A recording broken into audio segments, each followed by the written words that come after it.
Mic'd up. What's going on, everybody? This is the first inaugural Demers Bowl. And I got to tell you what, I'm pretty torn on who to take. Arizona Coyotes going against the Sharks tonight at Mullet Arena. Be there, be square. Tale of two teams right now, I'd say. You know, the Coyotes had a great start to the season. They had that 5-game winning streak, and now they've kind of turned that around into a 4-game losing streak. They're kind of behind the injury bug a little bit, and their goaltending hasn't quite held up the way it has in recent weeks.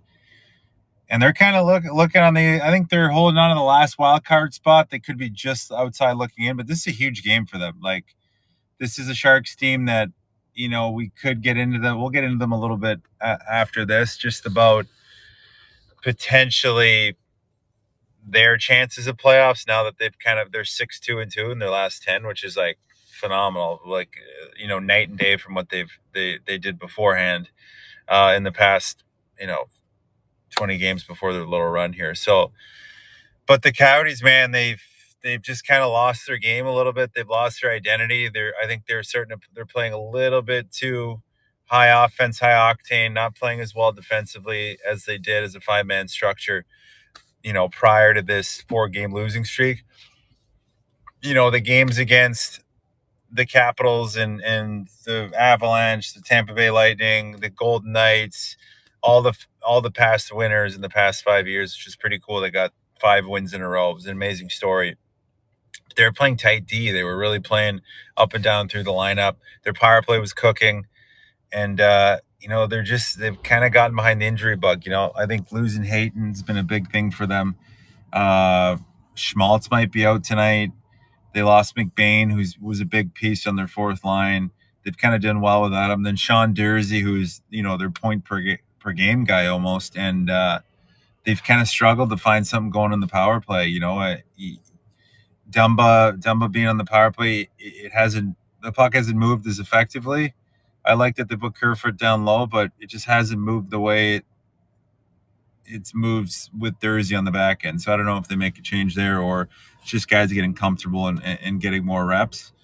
But yeah, it's a big game for them right now. They're going to Ingram tonight. It's a big game. And I mean, Sharks on the other side are going to Capo Kakinen. So once again, I'm reporting for the Demers Bowl. I'm in Florida in St. Pete, going to see a show tonight, but I'll be watching the game intently. But, the Demers Bowl inaugural, I'm going to get to my pick at the end of this. But again, welcome to Mic'd Up.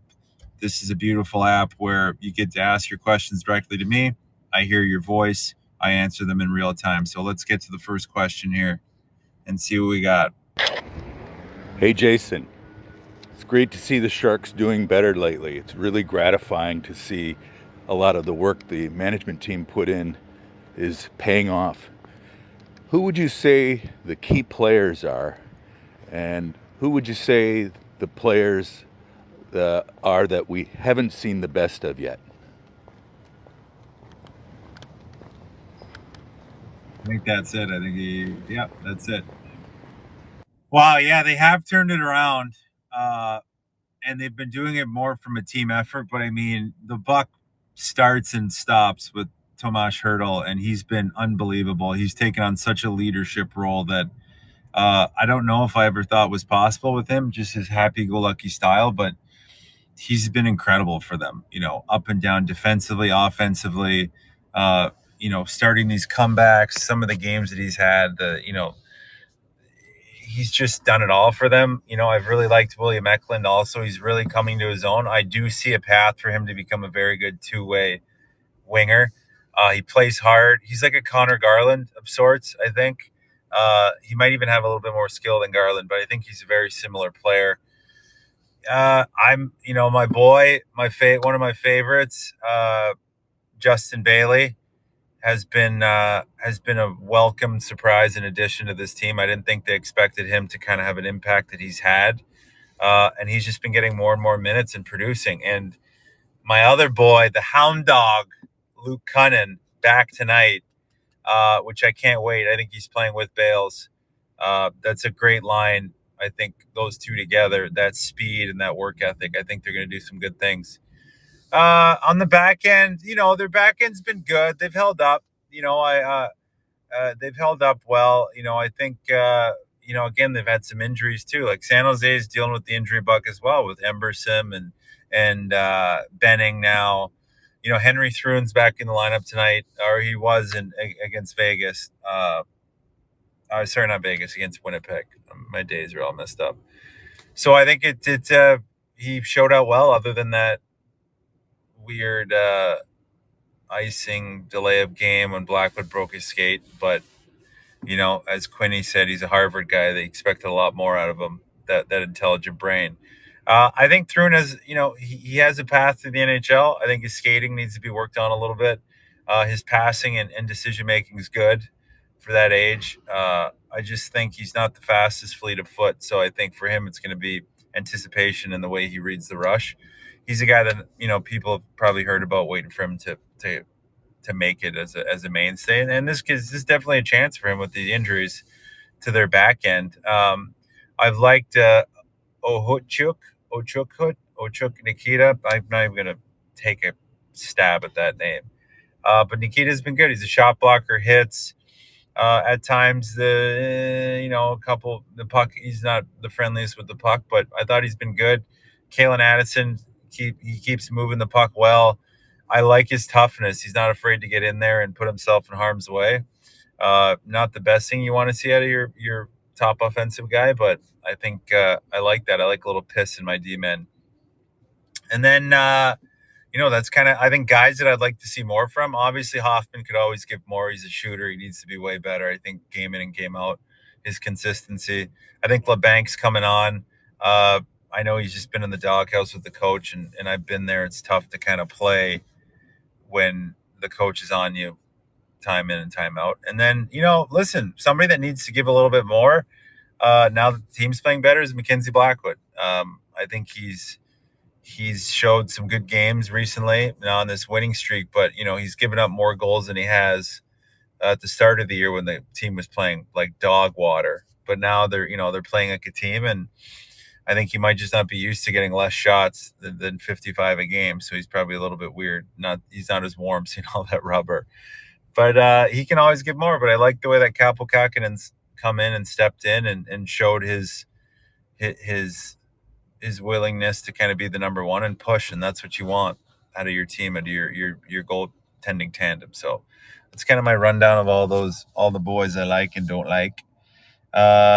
My boy Duke, always I give a shout out to Duke. Don't let the Duke get hot. I always say don't let him get hot. But let's check on another question here. Hey Jason, the Coyotes started the season really well, but things aren't going that well. Kind of cooled off a little bit.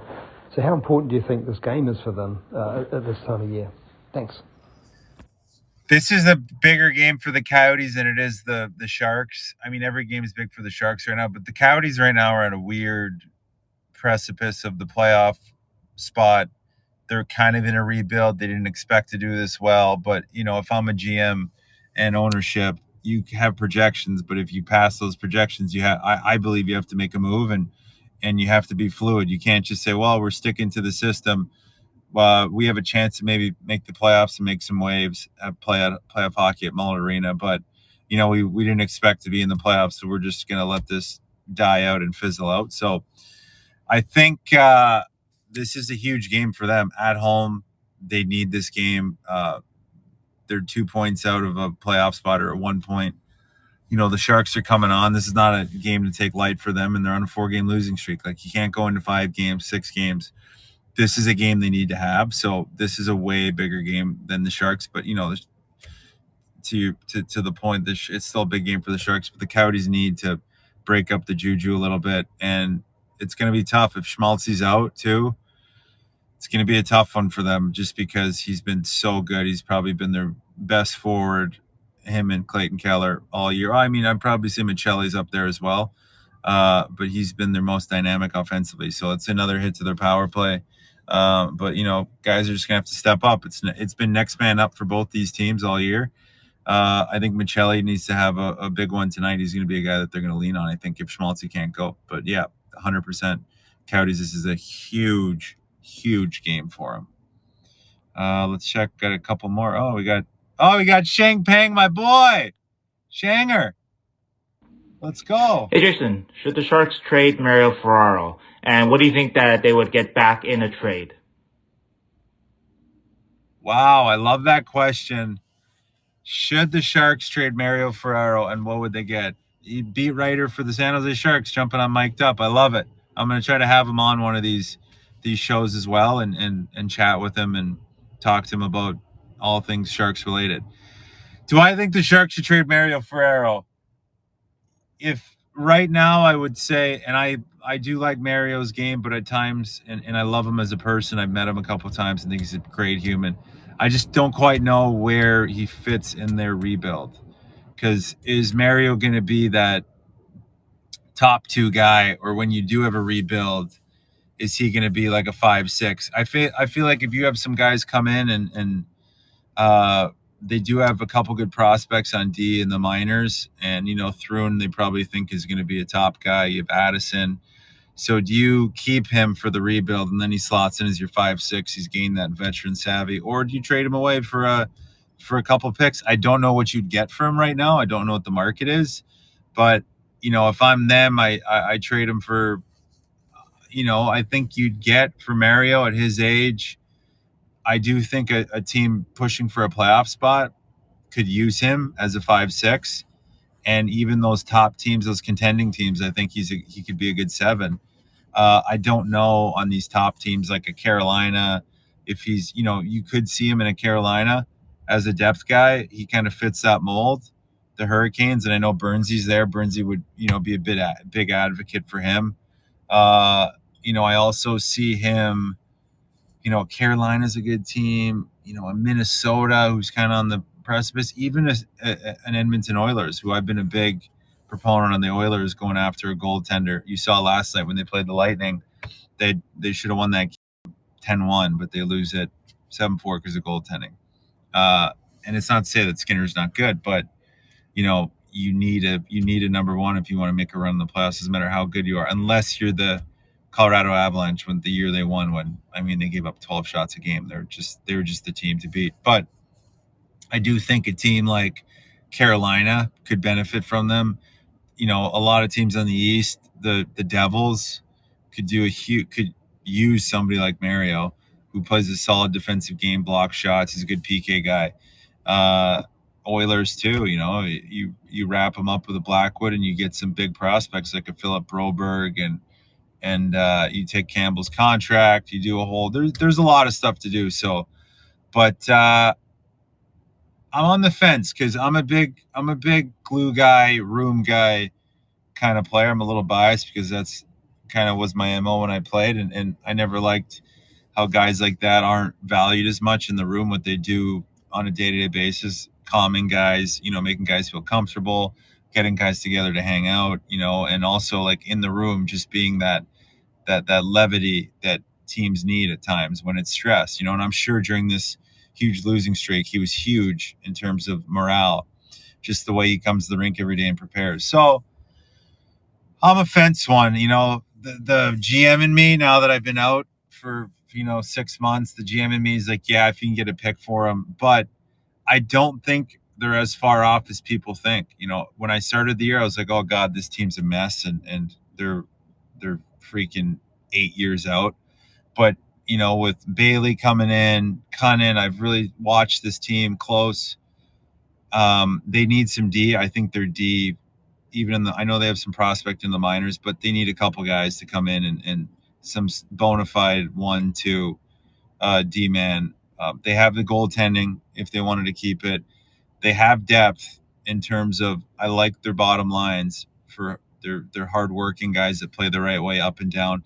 And listen, Tomas is proving he's a number one center, and Eklund is coming to his own quicker than people thought. So I don't think they're as far off as people think. So I'd keep him maybe for this year, unless you got a knockdown offer, like unless somebody's like, give me a first round pick, then yeah, trade him for a first round pick. But if you're only going to get a 4th, 5th fourth to seventh, even though I was drafted in the 7th round, and diamonds are found in the rough, as we know.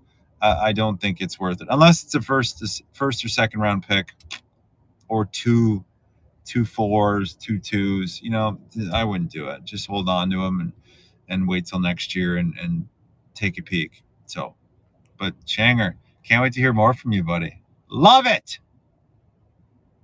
Another one, Miller. Hey, Jason. Michael Miller here. I'm curious to hear about the impact that the size of the arena has on the players when they play in Arizona, as opposed to some of the larger arenas like the Shark Tank, which have 17 to 20,000 fans instead of 5 to 6,000.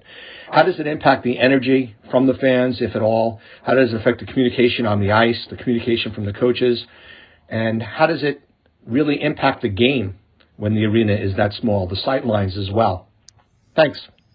So he's talking about Mullet Arena, which I've seen a couple games now. I didn't, because I was hurt the way mine and the Sharks, mine and the Coyotes relationship ended, and it was severed. And now that I've had time to take a breath and recover and realize it's all a business, and not to say I'll go and shake management or ownership's hands at the Coyotes anytime soon, but we'll be cordial. Everything will be fine. They can lower the guns when I'm coming there, because I'm not gonna freak out. But yeah, I've seen a couple games there, and it's a cool atmosphere for fans. It's really awesome. Now for the players, I know a lot of guys don't like it. They hate it. Between us, a couple Coyotes guys, it's a love-hate relationship. And I know the road guys, other than the ice being very good, I've heard the quality of the ice and the skating, like, guys love it. But overall, it's not an NHL hockey rink. You're used to the finer things in the NHL, and used to better rinks. So I'm sure I've heard from a lot of guys in the league that they don't like it. But for a fan perspective, it's incredible. I mean, be that close to an NHL hockey game, it's like you're sitting watching, it's a minor league rink, but you're watching NHL quality hockey. So it's very fast. It's quick. You can hear everything on the ice. So you can hear the skating, the shots, the quality of sound with, like, listening to guys talk and call for pucks. And it's like you can hear a pin drop at times, even though the fans are cheering and yelling. So I think it's a phenomenal setup. I would think playoff hockey there would be absolutely nuts. I think it would be amazing. Like, if I'm the Coyotes, I'm pushing to make the playoffs, because it doesn't matter if you get 2 games in the playoffs there. It's just going to be so electric to get people from Arizona to come out. And you could get a whole. I've been a huge advocate. I think they should have an even bigger student section, and just let this place let it be like a European hockey market, where it's just soccer-esque. People are the place is shaking. People are going nuts. They're throwing crap on the ice. I'd love it just to be an unhinged setting, so that it really is the fans is like as like the seventh man. You know what I mean? So, but like I said, I do love it. I think it would be a cool setting for playoffs, and I've enjoyed it as a fan. As a player, I'd probably would be able to stand it, but as a fan, it's a great place to watch a hockey game, for sure. I advocate anybody in Arizona, if you're in town and you can get a ticket at a good price, go see it. It's worth it all day. Let me see. I think I got a last question here. Jason, the Sharks have made quite a turnaround. Are the playoffs within reach? Is it mathematically possible? I mean, anything's mathematically possible. I think, Jim's asking right now, I think they're at 21 points. And we're 30 games in. If I do the math, it's, every player, they'll say they don't do it, but come Christmas time, they're like, well, we need how many points? Like, I think 96 points in the West gets you in this year. It's kind of been a down year, but I think 96 to 98, because the teams are so top heavy in the West, I think 96 to 98 will get you in. I don't know if it'll be like former years or it's like 100. But 96 points, if you do the math, it's about, 30. Well, the Sharks have 21 points. That means they need 76 points. That's 38 wins out of their next, what is that? 61 game, or no, they're at 30. I mean, it's going to be tough. Let's be honest. They're at 30 games, 82, 52. That's 52 games. You're watching me do math on the spot. I need a calculator with me, but it's about 50 games. They need 36 wins, 36 and 15. I mean, listen, they got to go on a run, and of all runs. And I don't know if, again, same thing with the Coyotes. I don't know what the management's going to do. They might trade away their prospects to get picks, not their prospects. They're going to trade away their good players. So the Sharks might lose a Hoffman. They might lose a Cunnin. They might lose a LeBanc. They might lose a Ferraro. Even Tomash, if, somebody comes out with a crazy offer. But so you don't know if come Christmas time, it's all going to be dependent on what the management does. I don't think the Sharks are looking to make the playoffs, so I think they're going to trade away guys and get picks.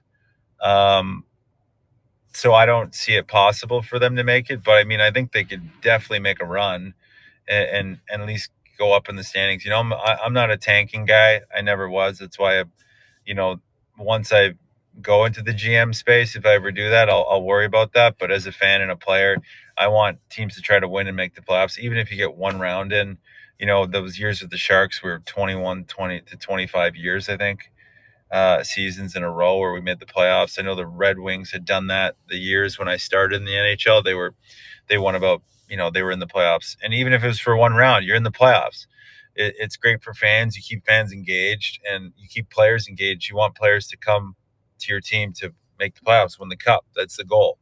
The goal is not to just constantly rebuild. So, but sometimes you got to play the hands you're dealt, which the Sharks are doing that right now. I think they have a plan in place, just like the Coyotes. I think the Coyotes are in a more of a weird spot than the Sharks. I think the Sharks are still fine to trade guys away, which I think they will. And then, you might see them kind of level off a little bit, but it's great to see them playing the style of hockey David Quinn wants. And, I think their forecheck's been great. It's been a big key to their success, and the guys coming in and just, they never had any panic. Even they lost 10 games, it looked like ever since that Mike Greer went in, and credit to him going in and probably tearing a strip off the guys and tearing them a new asshole. They played great hockey, and they're engaged. They're competing defensively, blocking shots. It's good to see. It's their team. And I saw a lot of them after the game in Jersey and hung out with a few of them for dinner. And it's very, they're all very adamant in that room that they're together, all of them. And sometimes when you go through a crucible of sorts of that 10 game, 11 games losing in a row, you come together as a team. You either come together or you break, and they've come together. So anything's possible in the NHL, as Kevin Garnett would say. Anything is possible. But I think the GMs are going to make some trades. So we'll see. But huge game for the Coyotes. My last thoughts. Huge game for the Coyotes. Big game for the Sharks too. If they keep rolling 6-2-2, this will be huge.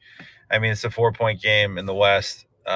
This is big. They're going to be if they win tonight, they'll only be 6 points out of a playoff spot, which is crazy after what happened to start the year.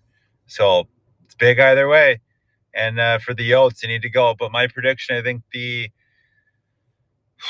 Sharks keep it rolling tonight. I think they sneak one out, especially if Nick Schmaltz is hurt. It's a tough path offensively for them, and the Sharks are playing hard. I think it's a tight game though, but I think the Sharks roll here. I don't know.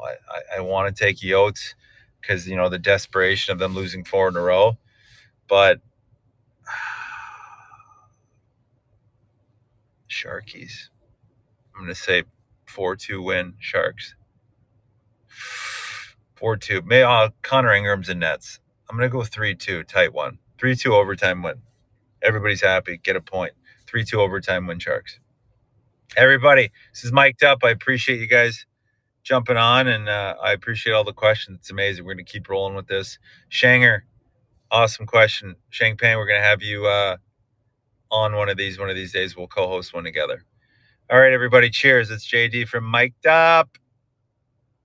Bye. Go Yotes, go Sharks. Go both of them.